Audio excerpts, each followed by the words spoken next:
The FBI just uncovered something that should terrify every American. What started as one man's murder has exploded into evidence of coordinated political terrorism.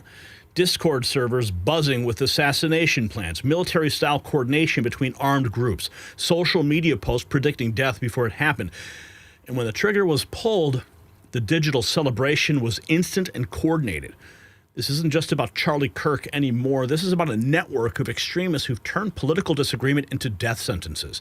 They planned it, they executed it, and they bragged about it. The evidence overwhelming. The conspiracy is real. And the implications for every conservative voice in America are chilling. So stay with us. Now, let me ask you something. If you've built up $100,000 or more in investments, do you really want it all riding on the stock market? Think about it. Banks, billionaires, even entire countries are loading up on physical gold and silver. Why? Because when markets swing, real assets hold their value. So I want to tell you about Noble Gold Investments. They make it simple to own investment-grade gold and silver, the same kind the big players are buying, and you can actually hold it in your hand or put it safely in your retirement account. You've worked hard for your wealth. Isn't it time you protected it? Noble Gold's family-owned, trusted by thousands, and ranked #1 in gold IRAs 4 years in a row. Their precious metal specialists are standing by to answer your questions and walk you through every step. Simple, safe, easy. Visit nextnewsgold.com today. That's nextnewsgold.com. It's time to protect what you have built. Or you can give them a call. The number on the screen, 877-646-5347. President Trump, just 24 hours ago, he knows where the problem is. The problem is on the left. When you look at the problem is on the left. When you look at the problem is on the left. It's not on the right, like some people like to say on the right. The problem we have is on the left. And when you look at the agitators, you look at the scum that speaks so badly of our country, the American flag burnings all over the place, that's the left. That's not the right. Well, the problem is on the left. The problem is on the left. We got the timeline here of the shooting, of the Discord messages, and I did a deep analysis based on what we've now learned, that the shooter who was perched on that roof in Utah, he was actually watching. He was watching the stream, the live stream of Charlie Kirk giving his remarks, taking questions. Now, the other day, when this all happened, everyone's speculating about what happened and how and who's involved. Remember, there was that weird, those people that got arrested right on site, almost immediately. And then there was the question that preceded the shot. And everyone's like, well, this seems too coordinated. Well, now we're learning that there was, in fact, a stream that he was watching. These messages have now been revealed. September 7th, 2:30 p.m., Tyler checked the UVU spot. Tyler says, I checked the UVU spot yesterday. Tyler is the confessed shooter. Rooftop is perfect. Going to climb up early, wait for Kirk's trans comment BS. Got the stream ready on my phone to time it. So I went back after I saw this message, and I watched the video again. And as soon as the question is done,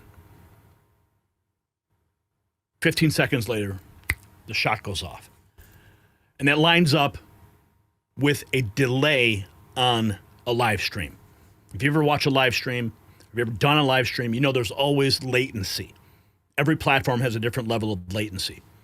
So what was happening is he was sitting there perched with his rifle, waiting for the moment that he knew a question was going to be asked. He knew because trans shooters have been in the news just repeatedly. Charlie Kirk constantly talking about them. They knew it was going to come up. So when the person came up to ask the question, which was not connected to the shooter in any way, because that person who asked the question came forward later and discussed what he was asking. If he was part of the conspiracy, he wouldn't have gone on national television to talk about it. So the question was asked. He waited for that question, boom, and pulled the trigger. 15 seconds. So almost to the moment that person finished the question, He heard it in the stream. 15 seconds later, pulled the trigger, and an unfortunate history was made. Check the UVU spot yesterday. Rooftop's perfect. Going to climb up early. Wait for Kirk's trans comment BS. Got the stream ready on my phone to time it. The context here describes scouting the UVU rooftop. Maintenance access 200 yards from the stage. Plans to use a live stream, likely X or TPUSA feed, to cue the shot after Kirk's expected anti-trans remark. Executed at 12:23 p.m. September 10th after the word "too many" comment. That's from the affidavit. Tyler, 2:35 on September 7th says, we need to make sure I can get away afterwards. Going to be so many people, cops will be swarming. Expressing concern about the post-shooting chaos and police response, indicating awareness of the event's scale and need for a quick response. 9:45 p.m. He talks about the engravings on the casings. Hey, fascist, catch, etc. Robinson shared a meme of Kirk with a red X over his face, captioned "clown." 8:15 p.m. Got to grab that rifle from the drop point near Orem soon. It's set up in a bush stash, easy to find. Got a dope scope for long shots. Sounds intense. Be safe. Luna responds at 8:20.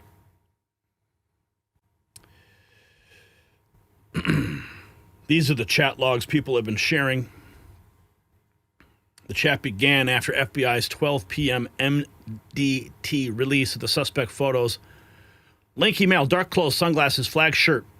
On September 11th, during the manhunt, Robinson used a John Arbuckle, Garfield's owner, avatar with a confused face. The server included St. George High School peers, gaming buddies, and furry trans Antifa Discord users. Messages are frantic, meme-heavy, and show Robinson deflecting suspicion. 1 p.m. User, still unidentified. Yo, Tyler, where you at? 3 skull emoji. Links FBI suspect photo. People already in the chat asking, where are you? 102. Tyler responds, LMAO, that's my doppelganger trying to get me in trouble. Robinson deflecting, joking. The photos show a lookalike framing him. That's from the New York Times. 1:05 p.m. User 2, still unidentified. Tyler killed Charlie. Context, accusatory, repeated for emphasis, amplifying the group's mix of shock and jest. Source, New York Times. User 3, still unidentified. Y'all see the reward, $100,000 from FBI. We could split it if we snitch.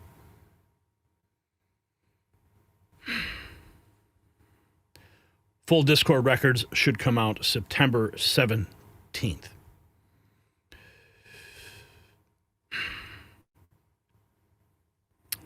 Still can't believe we're reporting this. It's such a tragedy.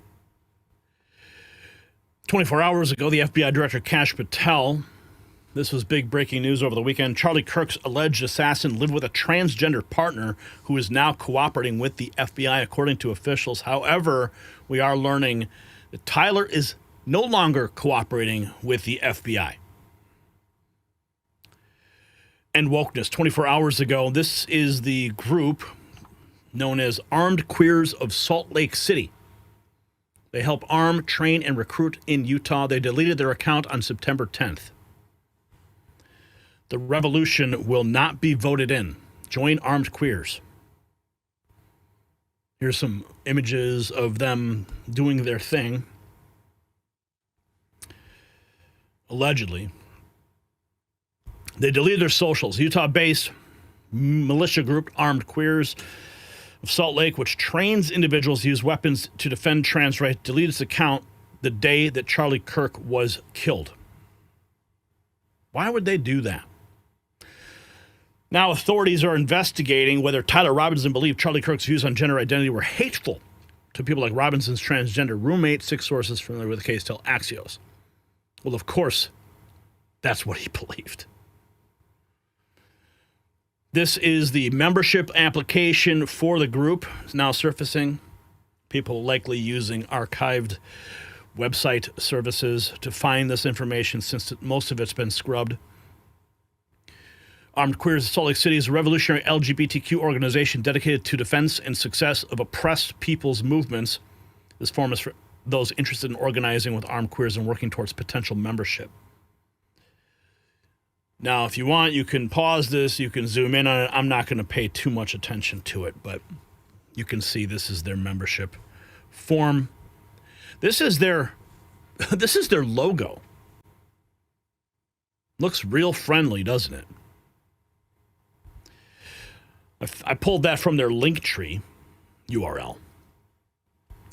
Benny Johnson, 48 hours ago, spoke with the top FBI officials who made it very clear they have not ruled out co-conspirators in Charlie Kirk's assassination. That assumption is premature. This investigation is just beginning. An enormous amount of evidence has been seized, both digital and physical. FBI sources assure me the public will know everything about the dark internet history, chats, and affiliations of Kirk's left-wing political assassin. The source then alluded to some online groups attempting to delete or destroy evidence. We have everything, the FBI says. We are focused on the radicalization element. The truth will not be hidden or buried or classified. The public will know. And it's very important for us to understand the radicalization pipeline so that we can stop it, so it could never happen again. This is only the beginning. More visuals related to the Armed Queers Salt Lake City reposting the Utah Alliance Coalition. More visuals from some of their archived posts. Raw's alerts. FBI, in coordination with state agencies, has formally opened investigation into multiple leftist organizations in Utah for possible advanced knowledge of the Kirk incident. Now, I want to get to some of Kash Patel's remarks that he's just made 12 hours ago, Red Wave Press, stating FBI Director Kash Patel on Charlie Kirk's assassin's motives. Let's listen. Accurate, but we've learned some shocking things when we spoke to his family and friends as well. You want to share them? Those shocking things? Sure. And my job as FBI director is not to speak to motive, is to speak to the facts. And that's what I'm going to do. His family has collectively told investigators that he subscribed to left-wing ideology, and even more so in these last couple of years. And he had a text message exchange, he the suspect, with another individual, in which he claimed that he had an opportunity to take out Charlie Kirk, and he was going to do it because of his hatred for what Charlie stood for. Those are factually accurate investigatory findings by the FBI that we've handed over to the local authorities and the federal authorities to make their prosecutorial decisions. But I believe in this instance of such public importance, the public has a right to know. And I've told you I'm committed to transparency, and that's what I'm doing here today. But we've learned some shocking information coming to light now. As you may have heard, the alleged shooter's grandmother was shocked to learn that her grandson was involved in this because they come from a conservative family.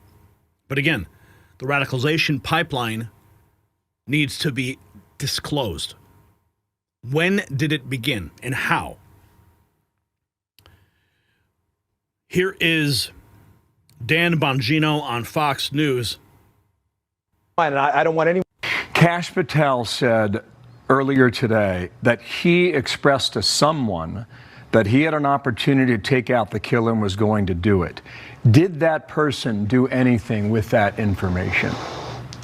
Yeah, that's what we're really disturbed about.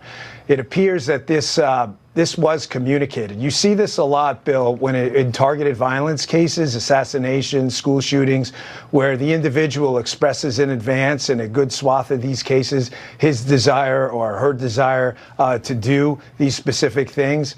That appears to be the case here as well, where the intent component was there in advance, and the target was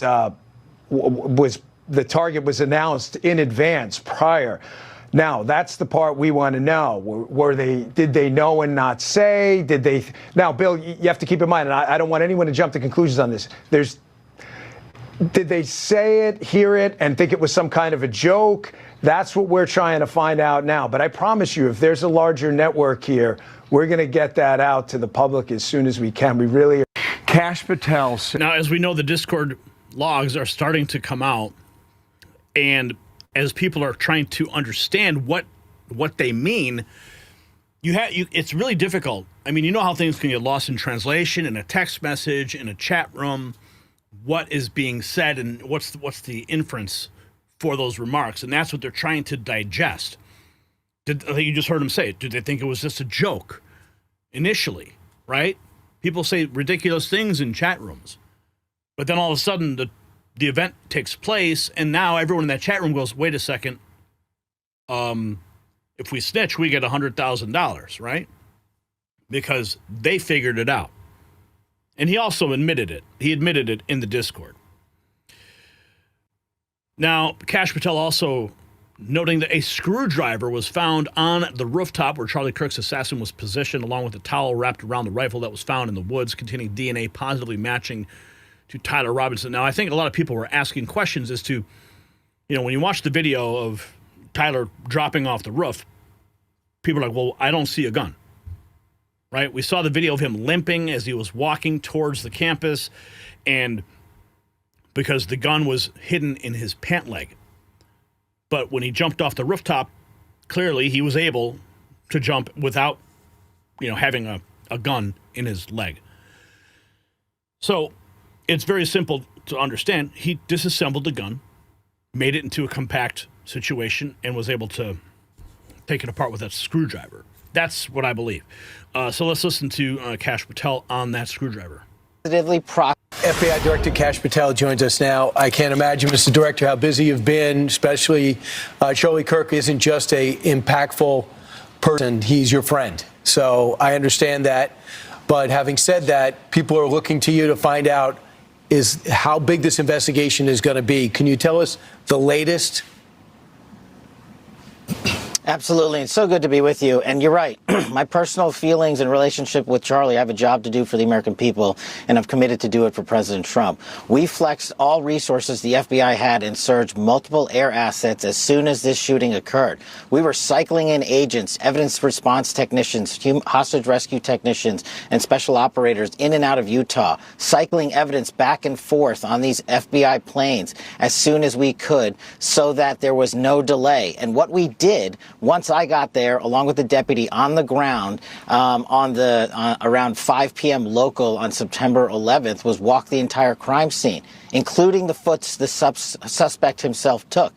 And what we learned was there was evidence, DNA evidence, that could be collected and had been collected, including a screwdriver that was found on the rooftop.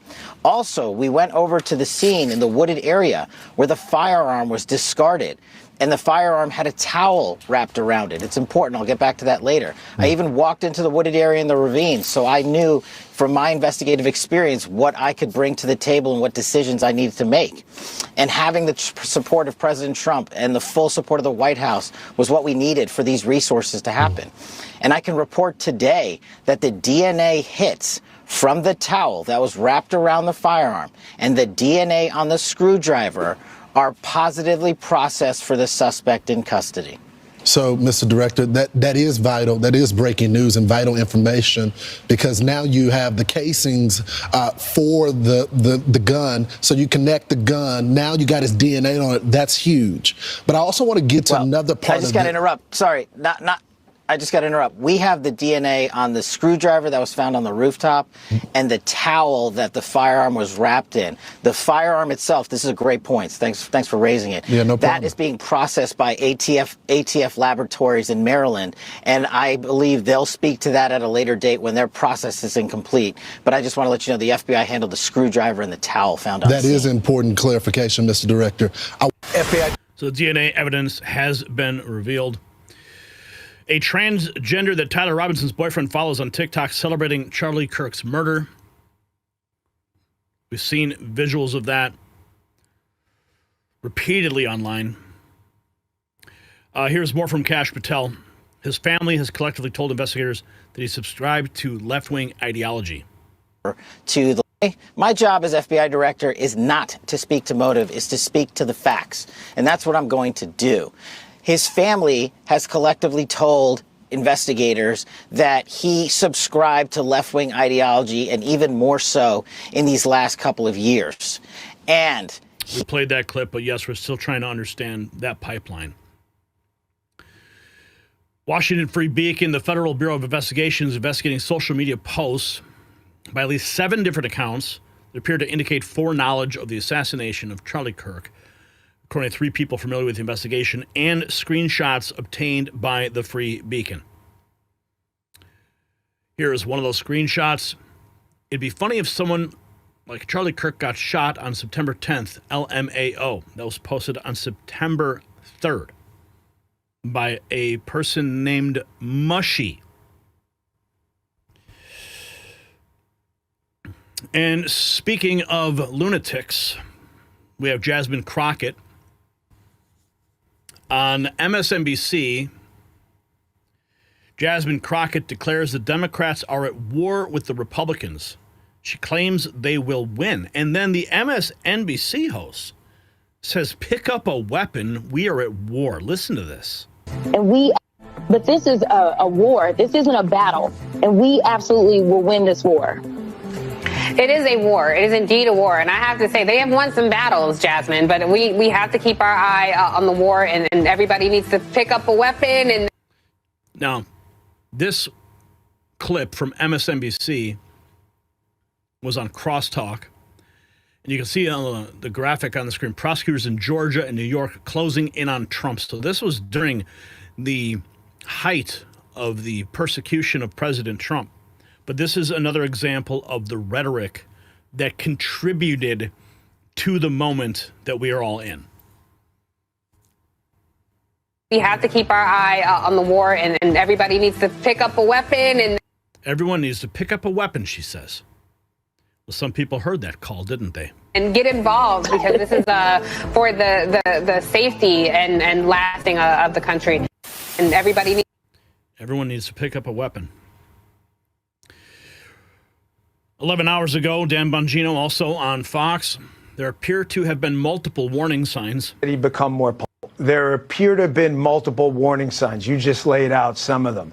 There were people in his network, friends and family, who had stated that he had become more political, that he had become, at some parts, I believe some of his coworkers had stated that he had kind of detached himself when the topic of politics came up and walked away from them. Family members said he'd become more political, leading us to believe that this ideology had infected him and had taken over. And he was just intent, it appears, from the data we've accumulated and the channel and that note, which we have some evidence may have existed before based on the communications in that channel, that his target was obviously going to be Charlie, and that people knew in advance. The question is, again, I just want to go back to what you had asked before. Did they know? Were they sure of this? Or did they hear this and just write it off? That's what we're going to have to find out. We're still investigating here now. J.D. Vance covering the Charlie Kirk show today. We'll have more on that later, but he made this post. He says, if we want to stop political violence like what happened to Charlie Kirk, we have to be honest about the people who are celebrating it and the people who are financing it. History was made. Again, I don't think we've ever seen a vice president host an entire podcast before. And if there's ever a time, this would be the time. J.D. Vance, Charlie Kirk were very close friends. Here's another transgender account has been found to have had prior knowledge of the assassination. That's now 6 far-left trans terrorists who have had advanced knowledge. Usamu bin Tizuka, 5 days. This is on 9/10. You guys have something big coming soon. Just be sure to check the news. You'll know when you see it. That was posted 9/10 at 4:52 p.m., which would have been after the shooting. And then we have this published 4 hours ago. Charlie Kirk, assassin, posted the confession on Discord after the murder, according to the Washington Post. Hey guys, I have bad news for y'all. It was me at UVU yesterday. I'm sorry for all of this. Thanks for all the good times and the laughs. Let's listen. Washington Post says that. All right, breaking right now, reports of a confession posted on Discord from Charlie Kirk's suspected assassin hours before, after the murder, but hours before his father turned him in to authorities in Utah. This is Washington Post reporting on this at this point. Justice correspondent David Spunt joining me now live from Washington. Hi, David. What can you tell us? Hi, Martha. About 2 hours before he was turned into authorities, this according to the Washington Post. We are working to independently confirm this as well. But the Washington Post says that Tyler Robinson, the 22-year-old suspect charged in Charlie Kirk's murder, confessed. And I want to read this according to the Washington Post, writing on Discord, that social media chat group that the FBI says he used, quote, "Hey guys, I have bad news for you all.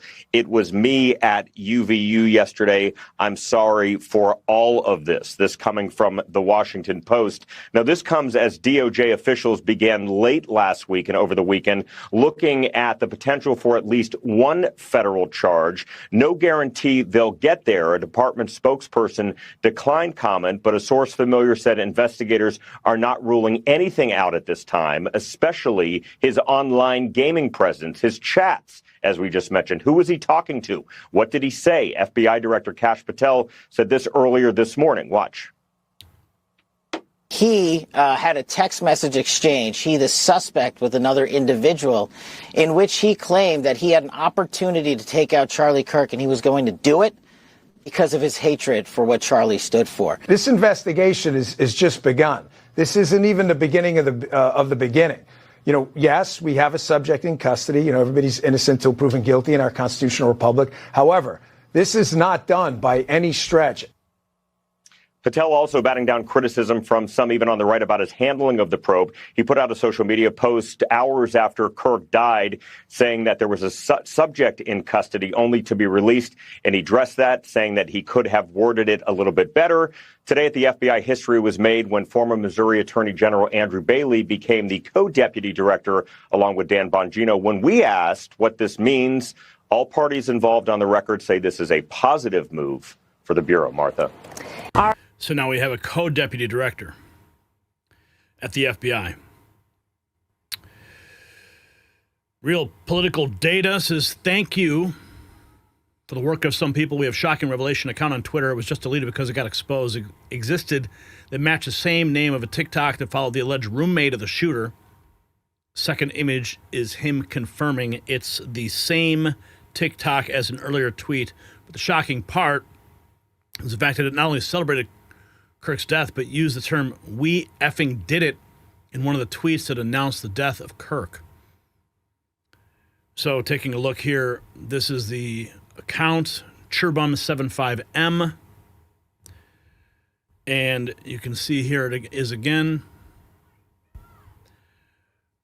Oh my goodness, what a horrible thing. The face I make before I get, oh wow. Unbelievable, these sick people. And here's the post that says, "We effing did it. Saw Tyler June 30th. And they were, quote, tweeting that Charlie Kirk has died at the age of 31. So clearly they were posting the foreknowledge of the event.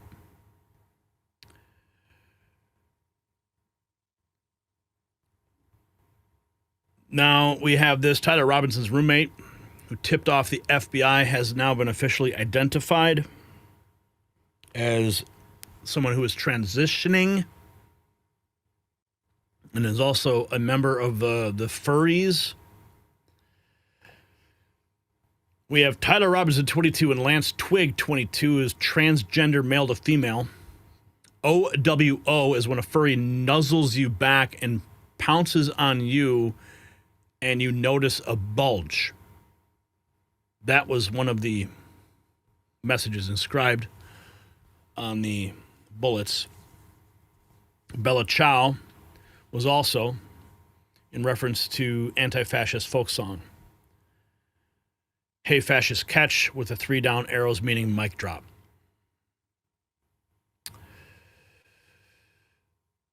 It is not fake. The partner is named Lance Twigg, fully cooperating with FBI. Neighbors have also said they live together. The images and text are from the New York Post here, trending now in U.S. news. Charlie Kirk's alleged assassin lived with transgender partner. This is from the Post. Charlie Kirk's alleged assassin, Tyler Robinson, was living with a transgender partner who was in the process of transitioning from male to female. A law enforcement source confirmed to the Post on Saturday. The individual is yet to be publicly identified by authorities, not fully cooperating with the FBI on its investigation into the fatal shooting of the conservative activist. A source added the relationship was first reported by Fox News' Brooke Singman. According to public records, Lance Twiggs, 22, resided at the same address where Robinson lived. A relative of Twiggs confirmed to the Post Saturday that, yes, they were roommates. Apparently, they were more than roommates.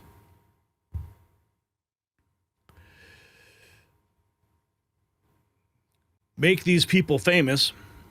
Watch the last 30 minutes of this live saying that Charlie Kirk being assassinated is a good thing. More coming, just getting warmed up. One stated that she was waiting on a promotion so she could do more. The memes I got, y'all should be, I have one thing keeping me from going crazy. I got to wait till my promotion. I can't believe these people. I'm not even going to bother presenting these people. Completely disgusting. So, more information is continuing to come in. We're going to continue to track this investigation and just get down to the bottom of this pipeline, this radicalization pipeline. If you got value from this report, tap subscribe. It's time for my final thought. Now, this is not just another political murder story, Patriots. This is proof that the radicalized left have weaponized violence as policy. When chat rooms coordinate assassinations, when militant groups train with rifles while preaching revolution, when killers confess on Discord like they're posting a victory selfie, we've crossed into territory that threatens every voice of dissent in America. The FBI's investigation reveals what we have warned about. Organized cells operating with military precision using encrypted communications, timing attacks for maximum impact. They killed Charlie Kirk not just to silence him, but to send a message to you. So here's my question. Should armed political militias be classified as domestic terror organizations? Drop a yes or a no. Drop your answer in the comments. Because until we treat political violence like the terrorism it is, more patriots will die. And while they plot in the shadows, we stand in the light. If you want to support our work, check out our merch shop. It's linked below. Wear your values proudly.